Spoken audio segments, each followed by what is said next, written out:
So guys, ito guys, ready na siya guys. So, dito mag-ano ng kimchi guys, yung nagawa. Ganyan. Tapos, ilagay natin ang mga sauce dyan. Ganyan. Tapos, ilagyan ng mga ganyan guys, no? Sa ilalim. Tapos, dito na naman. Ganyan lang siya guys. Lagyan natin siya lang. Okay. Sarap yung sauce ko guys. Gusto ko magbenta.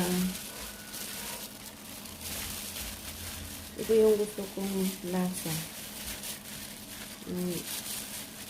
Medyo may matamis.